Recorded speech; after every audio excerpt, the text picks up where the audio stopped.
যারা ফেসবুক থেকে content monetization পান নাই বা এখনও পাওয়ার আশায় কাজ করে যাচ্ছেন, তাদের উদ্দেশ্য করেই বলবো যে আপনারা হতাশ হবেন না। কন্টেন্ট মনিটাইজেশনটার এখনও কোনো ক্রাইটেরিয়া ফিল আপ করার জন্য ফেসবুক কোনো শর্ত দেয় নাই। সো আপনার পাওয়ার সম্ভাবনা আছে।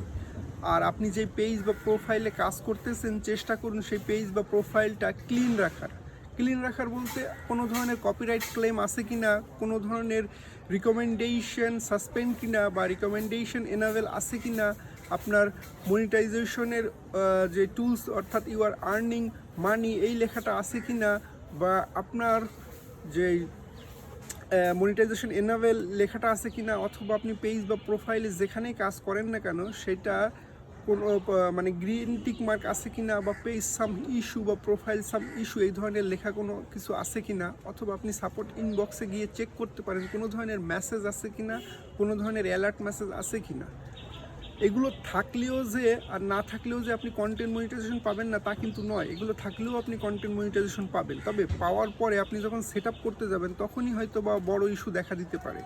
দেখা গেল আপনি কন্টেন্ট মনিটাইজেশন পেয়েছেন, সেট আপ করলেন, আপনার একটা ইস্যু ধরায় দিয়ে আপনার সেট আপটা নিয়ে নিল, বা আপনার ইস্যু ধরায় দিয়ে রাখলো, আপনি কোনো ইনকামই করতে পারলেন না। সো সবসময় চেষ্টা করবেন যে আপনি পেজটা ক্লিন রাখার জন্য। আপনি যে ভিডিওগুলো প্রতিনিয়ত আপলোড করতেছেন সেটা কোনো মিউট করা আছে কিনা সেটাও চেক করবেন, কোনো কপিরাইট ক্লেম আছে কিনা সেটাও চেক করবেন। কারণ আপনি হয়তো মনে করতে পারেন আমার নিজের কন্টেন্ট আবার কিসের কপিরাইট ক্লেম, অনেক সময় এটা দেয় কিন্তু। সো চেষ্টা করুন আপনার পেজ বা প্রোফাইলটা উপযুক্ত করে রাখার, কারণ ফেসবুক বর্তমানে সকলকেই কন্টেন্ট মনিটাইজেশন দেওয়ার চেষ্টা করতেছে যারা এলিজেবল আছে, অর্থাৎ যারা সকল মানে তাদের গাইডলাইন অনুযায়ী কাজ করতেছে, প্রতিনিয়ত তাদের কন্টেন্টগুলো আপলোড করতেছে, অর্থাৎ কনসিস্টেন্সি ধরে রেখেছে।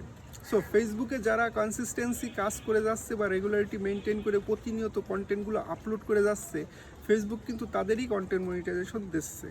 কন্টেন্ট মনিটাইজেশন এমন একটা টুলস যেটা দিয়ে আপনি সব ধরনের অর্থ ইনকাম করতে পারেন, অর্থাৎ সব ধরনের কন্টেন্টের মাধ্যমে। সেটা হতে পারে video, long video, short video, text, photo, হ্যাঁ, তারপর স্টোরি, হ্যাঁ, এগুলোর মাধ্যমে আপনি ইনকাম করতে পারবেন। সো যেহেতু বর্তমানে এখনও কোনো ক্রাইটেরিয়া দেয়াই নাই, তবে ভবিষ্যতে যে দেবে না এ কিন্তু নয়।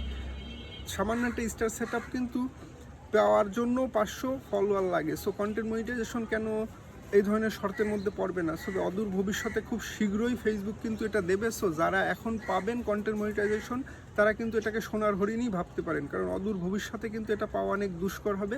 আর কন্টেন্ট মনিটাইজেশন পাওয়ার পরে ধরে রাখাও কিন্তু আপনারই দায়িত্ব। দেখা গেল আপনার পেজে বা প্রোফাইলে ইস্যু আছে, আপনি জানেনও না, আপনি কন্টেন্ট মনিটাইজেশন পেলেন, সেট আপ করলেন, আপনাকে ইস্যু ধরাই দিয়ে কন্টেন্ট মনিটাইজেশনটা রেস্ট্রিক্টেড করে দিল, বা আপনার কন্টেন্ট মনিটাইজেশন টুলসটা উঠিয়ে নিল। সো এগুলো অবশ্যই আপনি খেয়াল রাখবেন। আর চেষ্টা করুন রেগুলারলি কন্টেন্টগুলো আপলোড করার, অর্থাৎ কনসিস্টেন্সি ধরে রাখার। অর্থাৎ আজকে যদি 5টা কন্টেন্ট আপলোড করেন, নেক্সট ডেতেও 5টা কন্টেন্ট আপলোড করেন, এইভাবে কন্টেন্ট আপলোড করেই যান। দেখা গেল আজকে 2টা আপলোড করলেন, কালকে 3টা, তারপরের দিন 1টা, এইভাবে কোনো কাজ করার কোনো প্রয়োজন নেই। আপনি কনসিস্টেন্সি ধরে রাখুন। আপনার যতই ব্যস্ততা থাকুক, আপনি অন্তত কন্টেন্টগুলো রেগুলারলি আপলোড করতে থাকুন। সেক্ষেত্রে হয়তো বা এখানে আপনার রেগুলারিটি মেনটেনের জন্য আপনাকে কন্টেন্ট মনিটাইজেশনটা দিয়ে দেবে। আর কন্টেন্ট মনিটাইজেশনটা পেলেই যে আপনি প্রচুর পরিমাণ অর্থ ইনকাম করতে পারবেন তা কিন্তু নয়, সেটা পাওয়ার পরেই আপনি বুঝতে পারবেন। সো আজকের ভিডিওটা এই পর্যন্তই। ধন্যবাদ সবাইকে।